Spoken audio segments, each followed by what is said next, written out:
Hey there! Did you know Baker's always gives you savings and rewards on top of our lower-than-low prices? And when you download the Baker's app, you'll enjoy over $500 in savings every week with digital coupons. And don't forget fuel points to help you save up to $1 per gallon at the pump. Want to save even more? With a Boost membership, you'll get double fuel points and free delivery. So shop and save big at Baker's today. Baker's, fresh for everyone. Savings may vary by state. Restrictions apply. See site for details. Hi everyone, I'm Deb Flashenberg. Welcome to Yoga, Birth, Babies, a podcast produced by Prenatal Yoga Center. We will be diving into everything prenatal yoga, birth, and baby related, hoping to inspire, educate, and empower you through your journey into motherhood. Thank you for listening. Hi, I'm Deb Flashenberg, and I'm your host of Yoga Birth Babies. And today we are going to talk about how to make birth more parent-centered, trauma-informed, and safe for all. And if you are pregnant or just had a baby, I am sure that is what you want. You want your birth to be individualized. You want your care to be focused on you and safe for you. So to have this conversation, I have Mandy Irby. Let me tell you a little bit about her. So she's a board-certified labor nurse with 13 years of experience supporting survivors of assault and trauma through pregnancy, birth planning, and at their bedside during childbirth and pregnancy loss. As a nurse, parent, and educator, and multi-passionate entrepreneur, Mandy is inspired by the transformative experience of childbirth. She is on a mission to make human rights and autonomy the center of today's birth culture through education, coaching, and consulting. And she has a lot of really great ideas and some tactics that you can walk away with and ways to advocate for yourself, because what she highlights in our conversation is the systemic issue of the birth culture. And what do we talk about it being like being a cog on a wheel or like an assembly line? And she really highlights that individualized care, while it should be standard, is not standard care. So she gives some really great, solid information.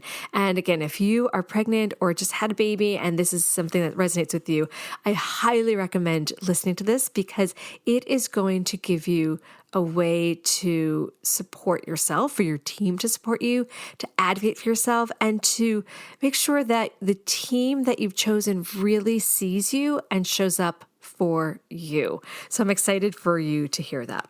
Now, before we get into this juicy conversation, I just want to touch base and first of all, say hi. Thanks for listening, but talk a little bit about what's happening at the studio. So we're continuing to offer online and live streaming classes 7 days a week. And currently we have 9 prenatal classes in studio in New York City on the Upper West Side. We have Baby and Me, and we have postnatal. We have new mom support. We've got baby fingers and childbirth ed and lactation prep. We have all our live workshops back in studio, which is exciting. And as mentioned, many of them are on demand or live stream, so you can check them out that way. It's exciting to see how things have rebuilt now that we are 3 years through this craziness. So thanks for sticking it out with us. I feel like actually the community is bigger and stronger, and thanks for being a part of that.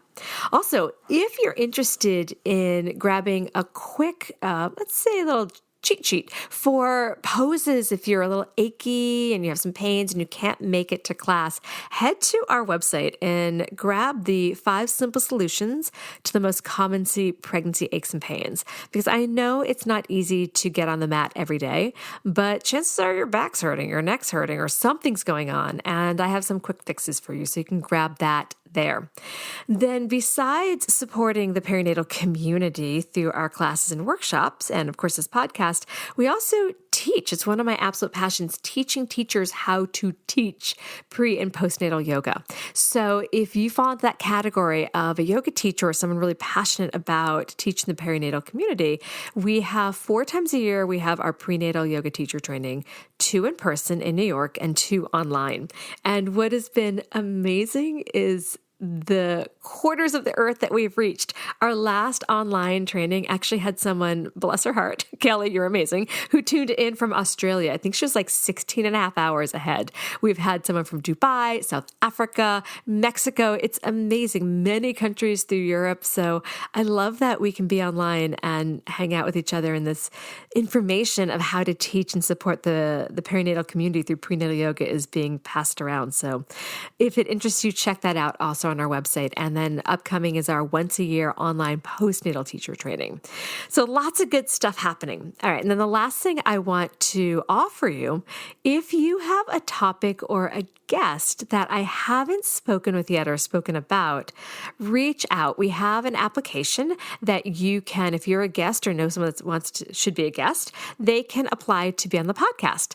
And then if you have a topic I haven't covered, please let me know. And you can reach me directly at deb@prenatalyogacenter.com, because I want to make sure that I'm offering you what you are craving to listen to and learn about on this podcast. All right, that is enough of me. Let's take a quick break and please enjoy my conversation with Mandy. Hey there. Did you know Baker's always gives you savings and rewards on top of our lower than low prices? And when you download the Baker's app, you'll enjoy over $500 in savings every week with digital coupons. And don't forget fuel points to help you save up to $1 per gallon at the pump. Want to save even more? With a Boost membership, you'll get double fuel points and free delivery. So shop and save big at Baker's today. Baker's, fresh for everyone. Savings may vary by state. Restrictions apply. See site for details. Hi, Mandy. How are you? Hey, Deb. I'm well. How are you? I am doing so well. So as I was peering around, kind of somewhat cyber stalking you through your podcast, through your Instagram, through your website, I saw that you do a podcast with Hee. Are you guys in the same area? We are not. We are both on the East Coast, but we have only met in person one time. In fact, not in either of our states when we met up. Where do you live? Do you mind me asking? Sure. I live in Virginia. Okay. And she lives up north, and she was at a birth, so we met up. But no, we're just online colleagues and friends. Oh, that's funny because I know she's from the Boston area, and I'm from the Boston area, and I was like, "Oh, are you a Boston girl?" But no, East Coast, still good. No.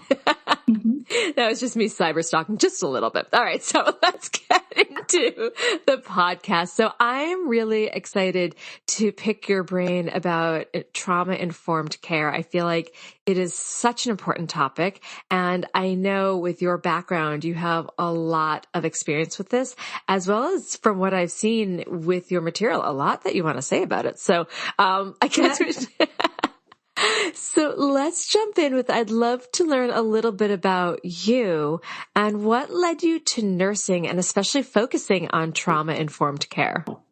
Oh, sure. Well, that is to all the teachers in my elementary days that wrote talks too much on all of my report cards. Now I can do that and teach and have a podcast. And yes, it's kind of a hot topic, but yes, I would love the opportunity to kind of clarify what it means and how it's related to parents and nurses. And that's kind of my audience online as a labor and delivery nurse, but I'm not at the bed. I'm no longer at the bedside. I feel like I can still speak with both audiences because we're very much related. I didn't want to be a nurse. Oh. Yeah, that might be a hot take as a nurse, and nothing against nurses, obviously. But I was on a walk today and I was thinking about this, like, my early story and origin story. And it definitely includes, I did not want to be a nurse. And I think maybe there was some sort of understanding in there that wasn't conscious about the gendered hierarchy, the medical hierarchy.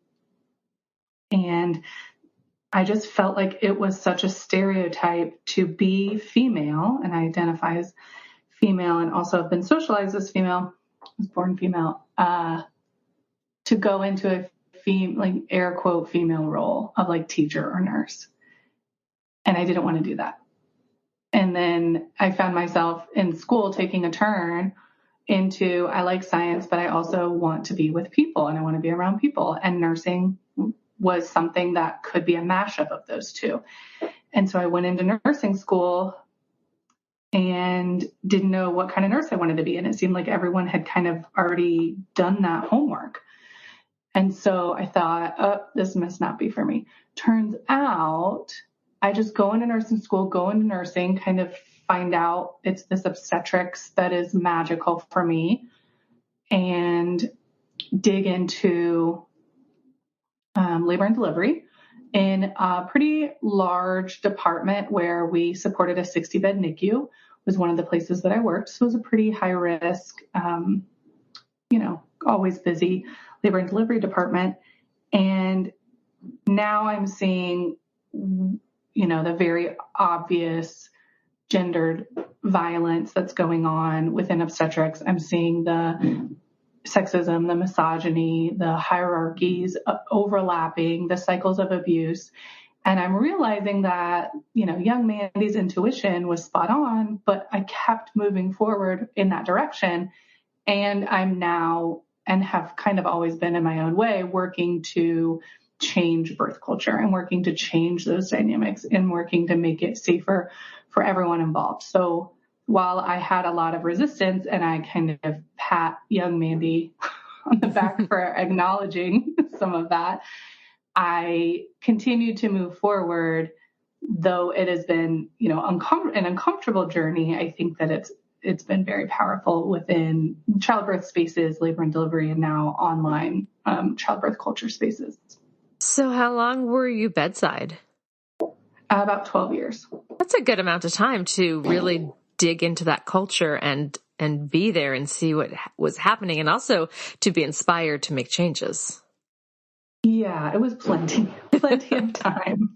All right, so tell me a little bit about your feelings. So as a former L&D nurse, labor and delivery, for being overwhelmed and frustrated, because it sounds like, as you're saying, 12 years is plenty of time, and isolated when you're trying to make these improvements in the birth outcomes and the birth culture. Sure. Yeah, absolutely. Birth outcomes. I had babies. I gave birth twice while I was at the bedside. And that's a whole other brain warp, to experience that on the other side of childbirth, and one that's integral to my story. And most folks, how many stories have we heard where, what changed for you? And it begins with, well, when I had my baby, Mm-hmm. It's transformational. And many of us are kind of shocked by that. And I was very, thought I knew a lot of things. And then what I couldn't find was, when I came out on the other side of my first birth experience, of that first experience being the patient in obstetrics in the US, I was feeling overwhelmed and frustrated by my experience as a patient. And then I had a total professional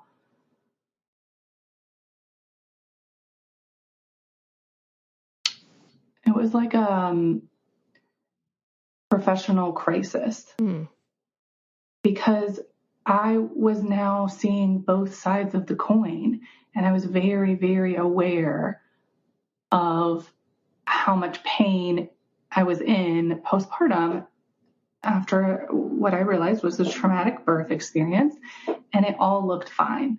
And so I showed this traumatic birth experience to my team, my colleagues, other nurses, my friends, my other family. If you're in healthcare, it's what they like to call it, the other family. But truly, we become so close that they were my friends and extended family in some ways. And I was showing them this birth. I was like, they were there, many of them. And I was telling my story, and I was like, look at what happened. And they were like, I don't understand. I am seeing you got everything you said you wanted, and it kind of everyone's fine, and it happened the way, as best as it could. I'm not quite sure what the issue is. And all I could think was, so frustrated, all I could think was, if I came out of that birth experience that everyone thinks is okay, and I am so harmed by it, how many times have I contributed to harm and never known about it? really, really alone in that. Mm. And so sad. There was so much grief for my patients that I thought I was doing a really good job. And I was a bomb nurse, right? Mm-hmm. Like I had people come back and they were like, I want Mandy. She helped me with my other babies.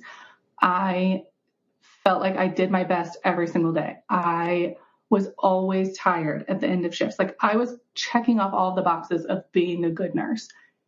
And I was like, wait a second. I had a good nurse too in my birth, right? I chose her to be there with me. She was my top pick for all the people that I had worked with. I knew every nurse on the floor and I chose her. She was a good nurse too. And how could I still have had this traumatic birth?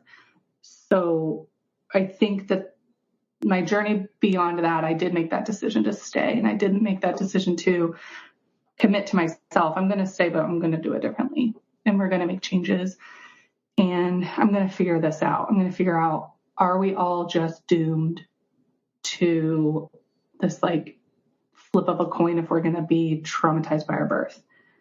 And I just didn't want to believe that. That was really awful.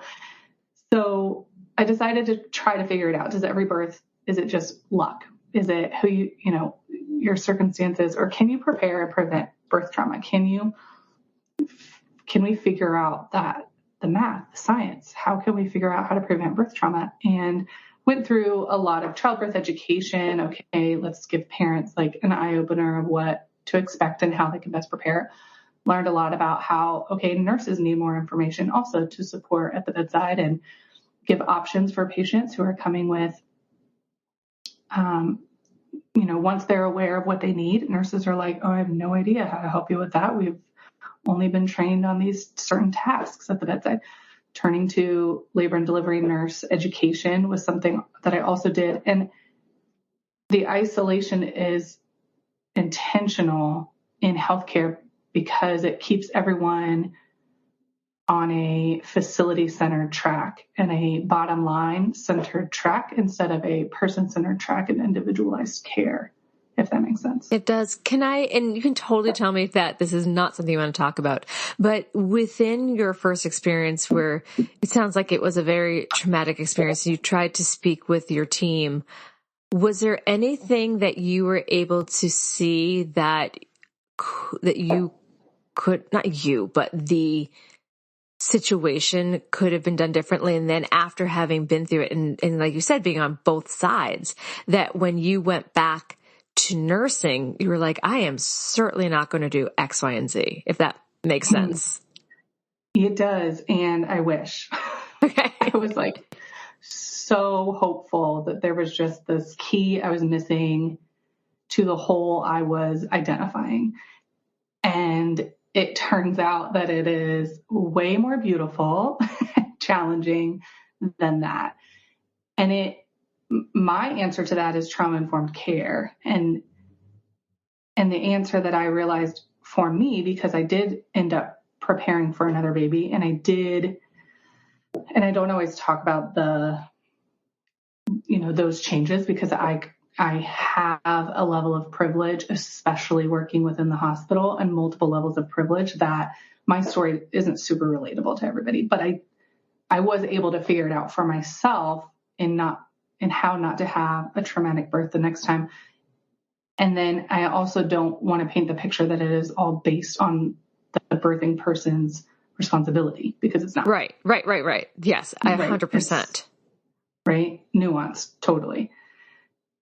However, I think that there are many things that need to change in order for it to be a smooth, individualized childbirth culture. And we can all own pieces of that. It's not just a one problem issue. And I thought it was. I thought it's the hospital. They're never going to be a safe place to have a baby. But for me, being out of the hospital wasn't feeling super safe for me because of what I had learned and seen as a labor and delivery nurse. And so I had internalized a lot of that fear. And so for me, it was figuring out how I would feel safe and supported.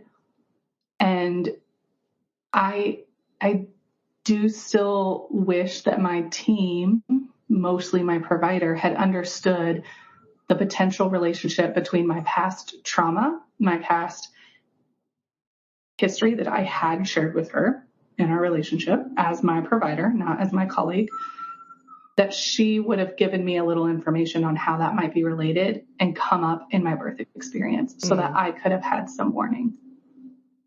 That makes sense. So let's get into, for those that are listening, and you've said this a few times, trauma-informed care. Mm-hmm. How would you describe that?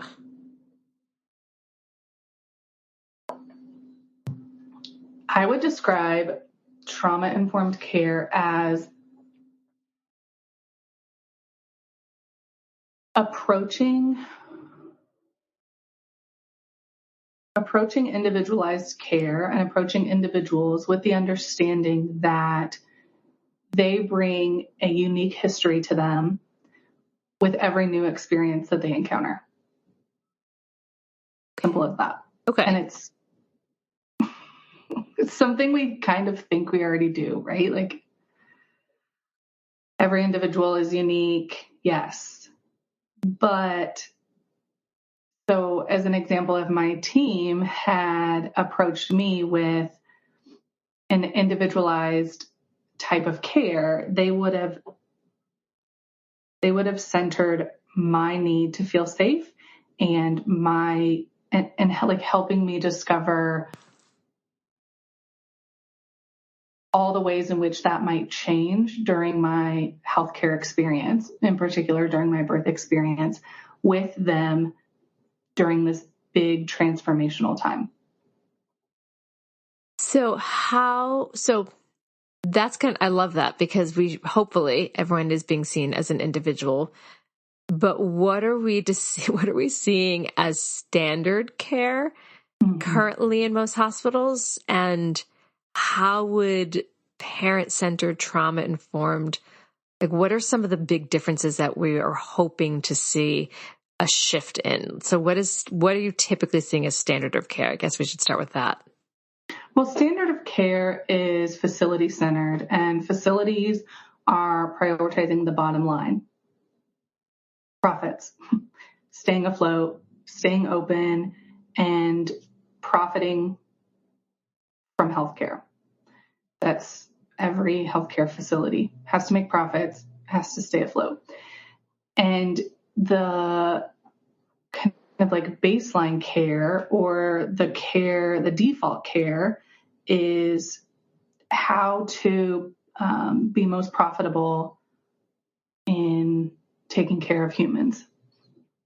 And so that is sometimes speed, sometimes interventions, sometimes tests, sometimes the place that they put people. So like triage versus labor and delivery versus postpartum unit versus an antepartum unit. They're trying to be efficient in the way that they provide care.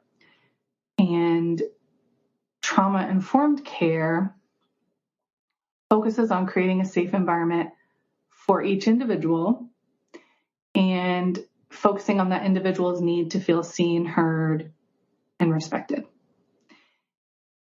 And so that can look very different for each individual, which, if we're thinking about facility bottom line and efficiency, it's not super efficient to offer everyone very different care. It takes time.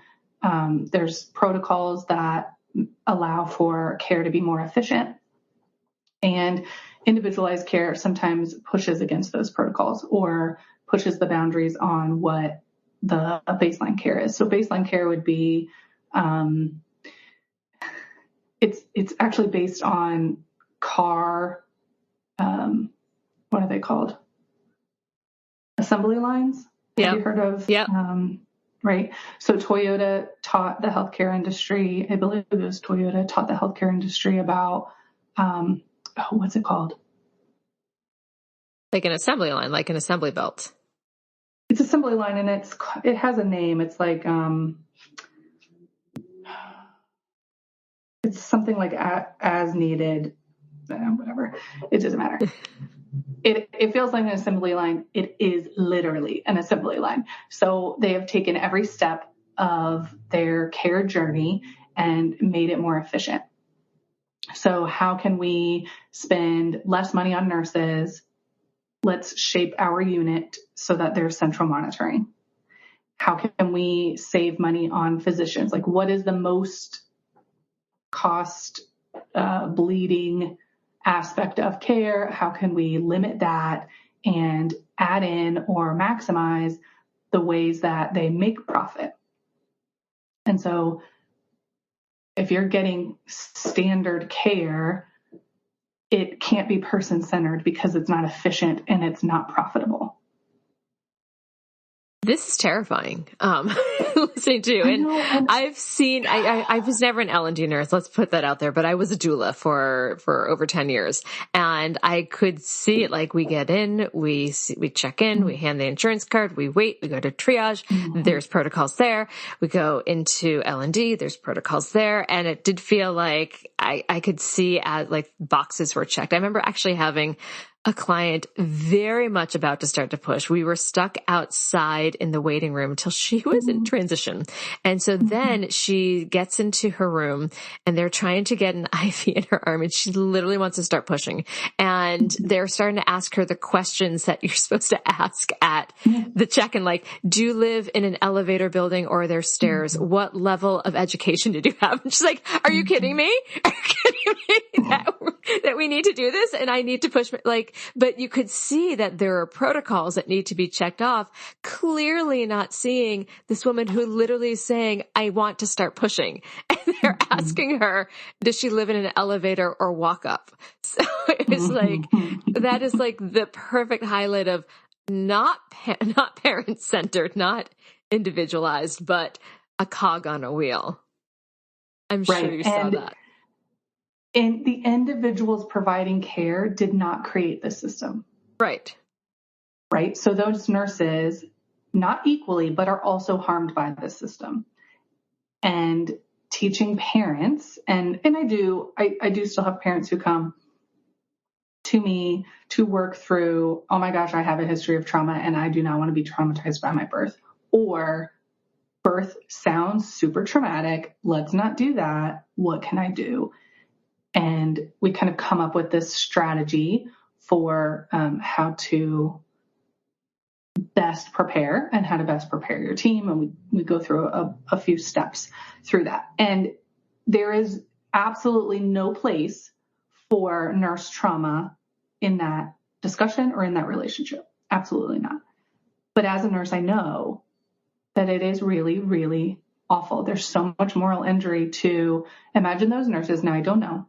There's some bad apples for sure and some harmful nurses, but there are so many cycles of abuse going on within healthcare, particularly within obstetrics healthcare, particularly with nurses, that I am uncovering those layers out here on the other side of not of parent education, because that's not helpful, right? There's separate issues, but imagine if those nurses, imagine there's 3 of them because your patient's trying to push or your client's trying to push and it's like chaotic, which is so funny because in the hospital, when you're like the place where you have babies, it always seems like it's a surprise when someone has a baby. It always feels like everyone's running around. And so pregnant person's like, am I in the right floor? Like, aren't you expecting this? This is what I'm here to do. Is this not the goal of the day? What do we think was going to happen? Or what is it supposed to look like? Like, it always is like something's wrong with them. And I look around and I'm like, why do we not look like we've done this before? I can assure you we've done this before. We just look like chickens. Just caught us by surprise. All right, we're going to take a quick break. When we come back, I would love, because it definitely sounds like you have ideas of, or maybe even a vision. So let's go with, what is your vision to make birth more parent-centered, trauma-informed, and safe for all? All right, we'll take a quick break. We'll be right back.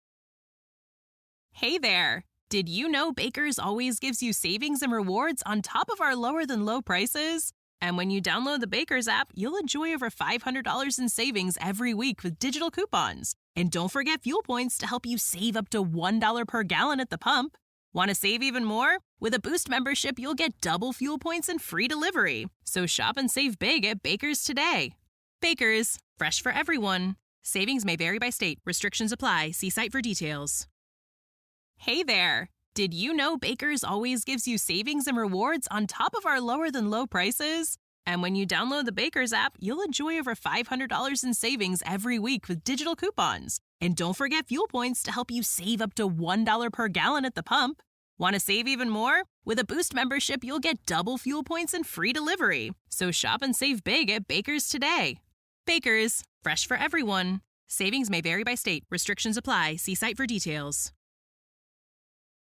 Okay, so we're back. So if you could paint the picture, what would your vision be to, I guess, change things up and make birth more parent-centered and trauma-informed and safe for all? Absolutely. In that room that you painted for us, where your client was pushing in the waiting room, they wheeled her quickly back, they believed her finally, or they got a room or whatever the issue was. And there's 3 nurses and a provider running around like they've never seen a baby come out. And instead of like feeling like they had to do these things that were part of an order of, focused on the screens, focused on the fetal monitor, focused on the charting. The vision is they would be looking at your client and they would be quiet and they would be listening and they would be confident within themselves that they could support this person as they were kind of getting a lot of information from her and from your team, her team, using her as an assumption. I'm not sure if that's the pronoun that you use. Okay. So they're receiving information as professionals do, right? They're looking at the whole picture, but they are sitting confidently and their nervous systems are grounded, that they are safe because they're freaking at work. And we've like quieted a lot of that like horizontal violence that goes on behind the scenes in obstetrics. And they're sitting to, as a team of support for your client, as is your client's team, whom they have brought. And your client has prepared with their team, which is you, their partner, their bestie, their family member, whatever, that they know how they feel safe and they can identify some ways in which they feel safe. Of course, it's not possible for everyone to be like, I have no idea what makes me feel safe in a hospital, having a baby, never done that before. They've identified some ways, and they have identified some ways that they want support. One being they've chosen this facility. Hopefully they've chosen it. Another being they've chosen the team that they've chosen, that I just listed, the doula, the partner, the family member. And they're all there for that client. They're not there for the baby. They're not there for the machine or the charting or the facility. They're there for that client. And they are receiving information just as well as they are offering support. And it's a culture of consent. I just have a vision of our birth culture totally shifting. And in that image that we've painted in the hospital, that is the consumers of healthcare, the birthing people and their families, are stepping into their power and taking control of what they have control over. And a lot of that is transparency within the birth spaces, which I am loving social media for. Right? It's wild out there. It's wild west trying to get birth information on social media, but there's a lot, and we're doing better at opening the doors of what it's like inside those rooms, so that they can prepare better with more transparency and honesty. And then, kind of what does have to happen is low risk birth moves out of hospitals ultimately, but it's not great for me to say because I am in the business of, I'm a healthcare consultant and I work with hospitals, and I'm like, hey, so the future of birth is like not here.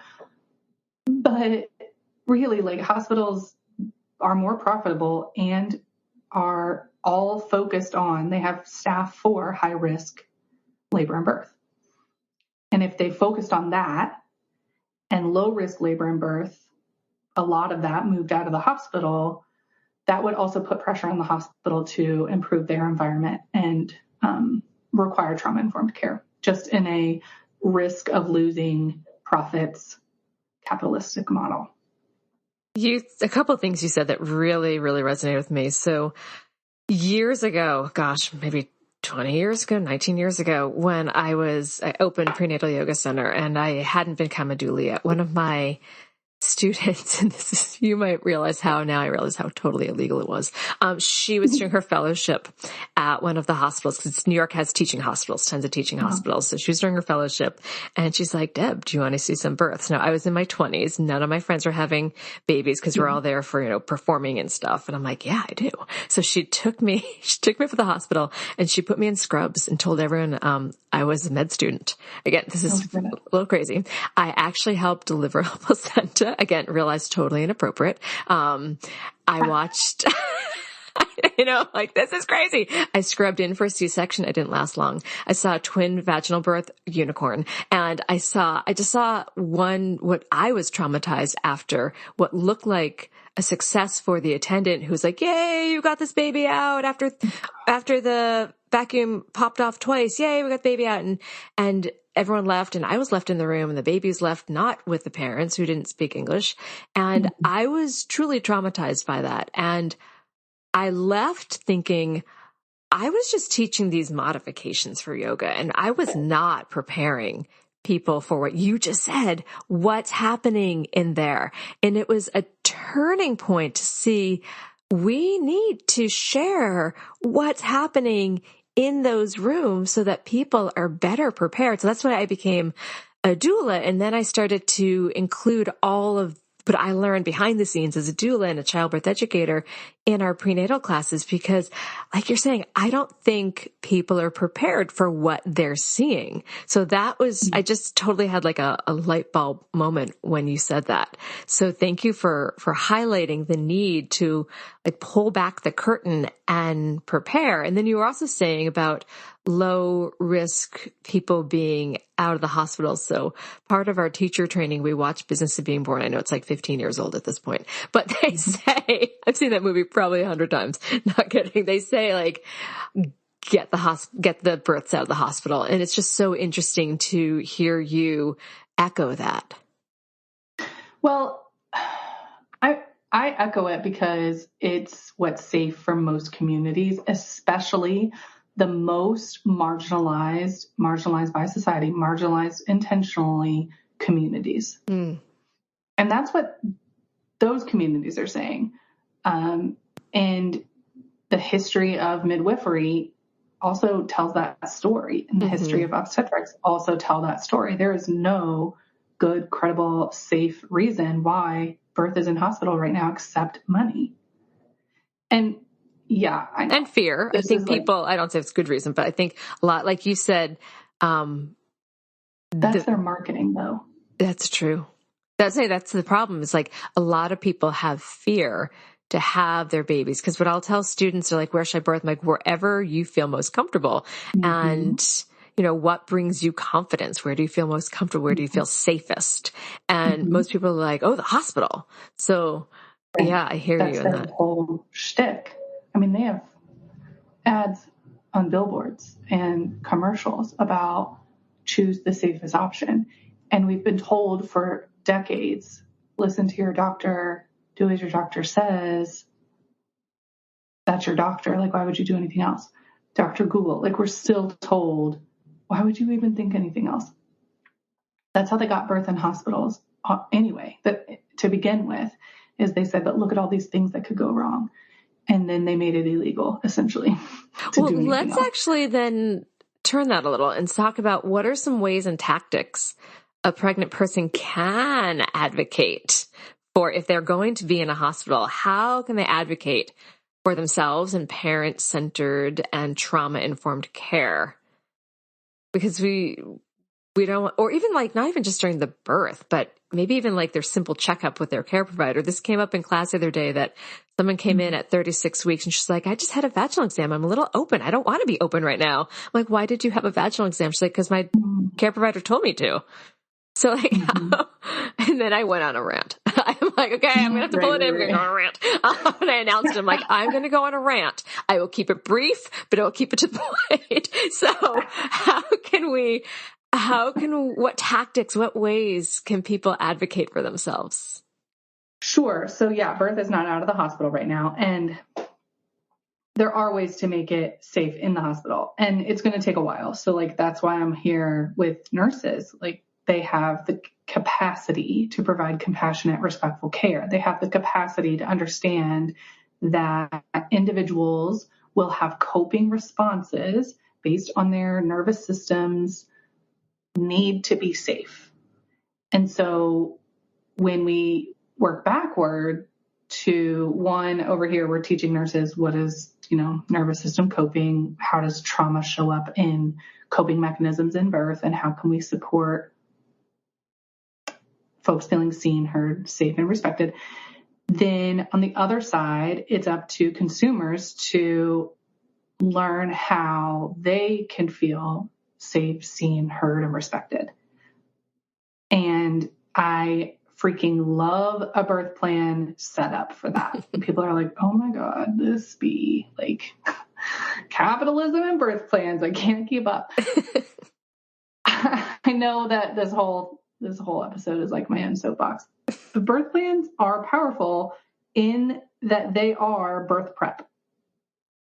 And that's why my vision includes our birth culture shift, because we have to, as a culture, understand that we have not been around birth for generations. And so we don't know what we don't know.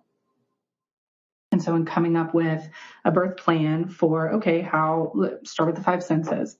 What makes you feel safe? What makes you smell safe? What makes you see, what does it look like to be respected? What does it sound like to be respected? What does it taste like to be respected? Then a lot of questions start to boil up. Well, I don't know what they're going to ask. I don't know what options I'm going to have. I don't know what is usually done around that time. And generations back, we didn't have those questions. We saw our family members give birth.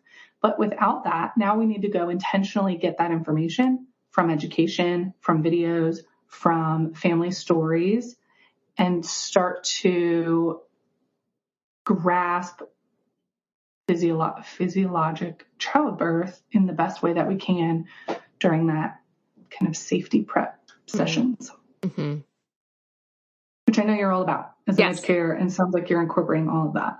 Yes, very much. So but it's hard to help people be like, no, you really need to do that. I mean, we offer childbirth ed at our studio, so my students hear me talk about the classes, but I also always put it, that's actually one of the pillars of our methodologies, that every class includes a theme of childbirth ed. So I try to, it's like how I give my kids vegetables. Sometimes I sneak it in their smoothies. So I'm sneaking it in. They don't even realize they're learning about their options and choices, because it's just part of our culture at my studio. So you talked about birth plans, and I love the idea of a birth plan where people can, like you said, it's going to force people to sit down, like, what do I need to feel safe? What do I want? How am I going to feel seen and supported? But sometimes when I was with clients and we would walk in, I call them birth preferences because I know some people rolled their eyes at birth plans. But even when we were like, here are our birth preferences, we got kind of categorized as like, that patient, in air quotes, or the difficult patient. So do you have suggestions for how birthing parents and nursing staff can better communicate and embrace the birth plan or birth preferences together? Oh my God, the birth plan is a treasure trove. As nurses, it is in my programs when I am teaching nurses, individuals or whole units, we quickly get to the bottom of birth plans, and they are a shortcut to individualized care. They are requests that they're the homework that the birthing person did. They are like answers to the questions that we're going to want to know already. And, some birth plans kind of suck. The ones online that are like checkboxes, those aren't like getting at the specifics of things that we really want. Those are more like ordering off the menu kind of, which is yuck because the menu's made up. but they're a start, and they are an identification that this person is really prioritizing their needs, which is what the nurse is also doing. We're all prioritizing your needs. Great. We're on the same page. So it's a way for the nurse to hopefully work in some trust in like reading it, asking about it, working with it with that client. So when you were a nurse and someone came in with a birth plan, what would be a plan that you're like, yes, okay, we're going to work together? Like you said, the check the boxes off. Like what would you want to see? Like how in depth, or what, are there any like top 3 or 4 things that someone can identify that gets you excited? Like, okay, I can support you. I'm here for you. We can work through this together. Oh, it's always a fun challenge. I always think that even if it's a checkbox birth plan, there is information there. They were willing to print something off or write something down in anticipation of not knowing who I was as their nurse. I'm a stranger, and I hold a position of authority in that space. And depending on their upbringing around healthcare, sometimes a lot of authority, and sometimes the potential for harm, which is accurate, right? Like it's a transformative experience. If I like put my foot in my mouth in the wrong way, that is harmful. And they like were brave enough to give it to me. And so I was always so super grateful when they did that. And so I spent time reading it and going over it. Now, early on, I was probably a jerk and like talked about how the checkboxes just were not it. And I wish they had more depth to, oh, I want this, I don't want that. I want to be like, no, I want them to just look at them like 5 weeks prior and be like, what does your intuition say about this whole idea as the practice? Like cutting the cord. What does your intuition say about this whole idea in a safe place where we can like talk about intuition? And they would be like, I think it's crap. Like, why is there such a hurry? Okay, great. Put that. But you're right. When it gets up to when the nurse reads it, there's potential for the nurse to roll their eyes and be like, oh, we already do that. And really in practice, maybe they don't. Or their definition of like delayed is different than the patient's. So my favorite type, I guess, would be, yes, the intuitive, or at least the brave and honest. Like, I am still freaked out about XYZ. I still have questions about XYZ. I don't have any questions about episiotomy. It's off the table.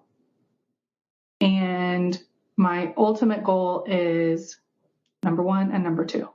Mm-hmm. That would be awesome. I would be like, oh my God, you're already like a million steps. You've already done so much work to identify your top goals, to identify what's off the table, to identify what you want more information about, because like tours are gone and it's hard to access a nurse, and some childbirth, that sucks. And so, yeah, that would open the conversation to individualized care right there. This is so fascinating. When you were talking about that, maybe 2 years ago, I did a podcast episode with Dr. Neil Shah, and he talked about having whiteboards in each room. I told some of my students this, so they started packing small whiteboards in their hospital bag so they can have it in their room. So whoever walks in, they can prioritize, this is who I am as the birthing person. Here's my partner. So you don't have to be called like mom or mommy. And then here are some of my most important things, so that everyone that walks in is on the same page. I will forever think that's one of the most brilliant ideas, to quickly break the walls down and just make sure that it is parent-centered, because they say the person's name and their wishes. So I just had to throw that in there because I think it really relates to what we're talking about. Yeah, for sure. He's doing work on changing culture within L&D. And to add on to that, his team has identified in a variety of ways how your risk for cesarean and unnecessary cesarean is mostly based on which location you choose to give birth in, which tells us that it is the culture in that location more than it is the risk of patient, the whatever, all of the things that we've thought it was. It is the culture of the location. And so that means it is the staff that need to change the culture and reduce unnecessary cesareans, which is to say the long version of saying, if you get someone who dismisses your birth plan, they are dismissing, that's disrespect. That's disrespecting you as an individual, even if you have a ton to learn and you write a bunch of stuff that they don't do. And they can, every nurse can sit down and be like, oh my gosh, good news. So here's what we usually do. How does that differ from what's on here? And how do you feel about it? If there's time for that. And if there's not time for it, there's still time for consent on every intervention. So cool. We'll get, we'll discuss it briefer if there's not time for that sit down with the birth plan. But that is saying that it could be an individual issue. If someone is disrespecting your birth plan, they're disrespecting you. Is that making you feel safe in your space? If not, and if you feel safe too, how can you elevate that to get someone else? And that kind of goes into, it's not always safe for someone. So there's other ways to try to mitigate that, but you can hopefully get another nurse, get another care provider. Well, let's highlight that for listeners. So if you're out there and you're pregnant, you're like, I want to have a birth plan. What if someone doesn't respect it? Just hearing that you can ask, or maybe if they're very much in labor, they're not going to be the one to talk, but someone on the team can ask for a different nurse. Is that correct? Yeah, absolutely. I think that's important. Most facilities have a patient bill of rights and they write it out right there. They don't really give you that. But that's important for those listening to hear, that you don't just have to get who you get. So what are some positive changes in parent-centered care that you have already seen take place?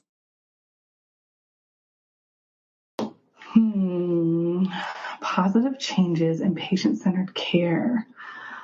Or maybe I should say, are there any positive changes in parent-centered care that you've taken place? I mean, yes, I think it's all moving in the right direction. But yeah, I still think there's a lot of work. I'm going to say,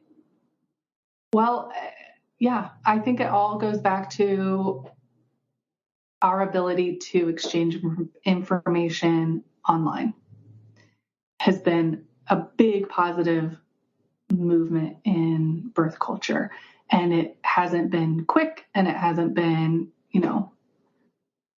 everyone still needs to kind of be learning and continuously learning and being careful of what information you consume online, because it's not all like, gosh, I can't even go into those parent groups. Sometimes they're pretty activating for bad misinformation, but there are a lot of ways to get good information online.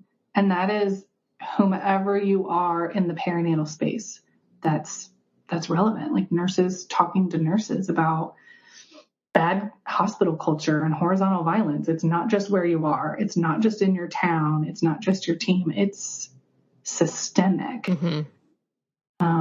And then being able to share information about, now birth centers that information is still very difficult to find. We're working on that. And our podcast is digging into this out of hospital birth situation. It feels very underground still, but we're making improvements and parents are sharing information with each other.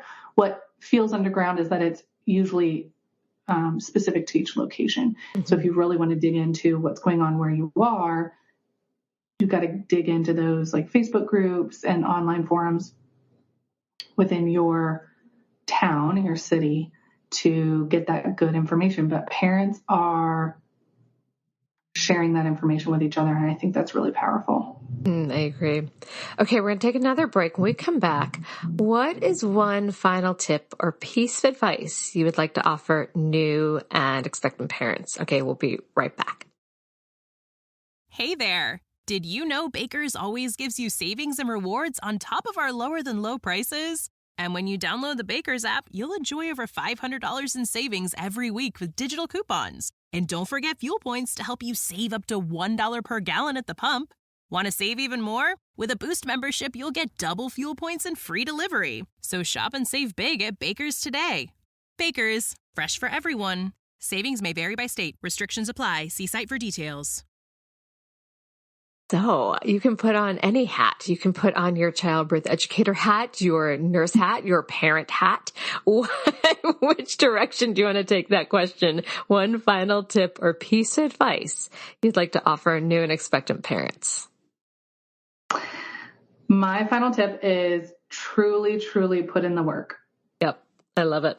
Yes. Put in the work. Yeah. And that's unique to every community. So I do want to point out that not everything that I've said today is going to be safe for someone with brown skin, or is going to be safe with someone in the Black community, or is going to be safe with someone who is a young single parent, or English is the second language, or who has chronic disability, or is in a bigger body. So putting in the work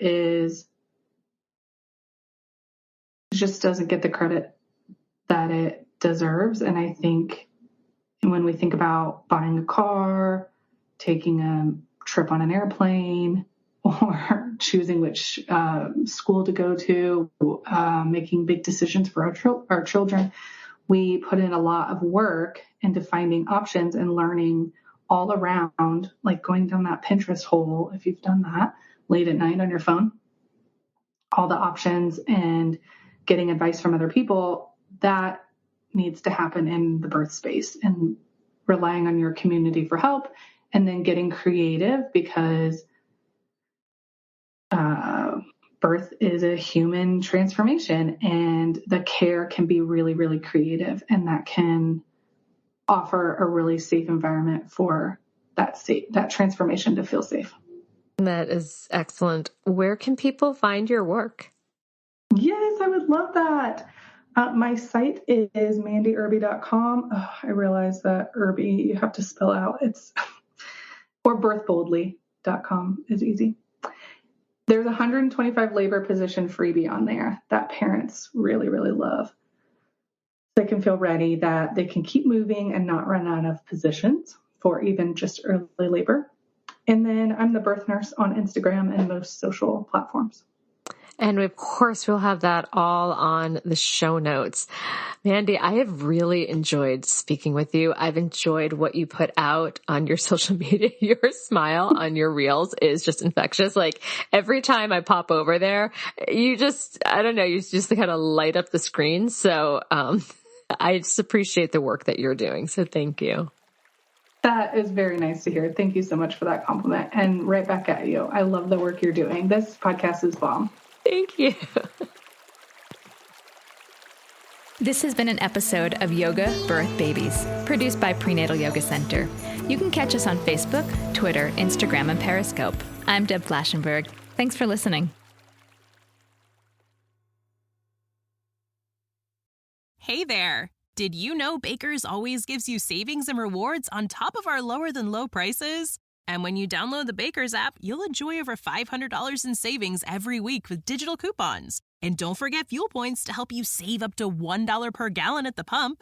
Want to save even more? With a Boost membership, you'll get double fuel points and free delivery. So shop and save big at Baker's today.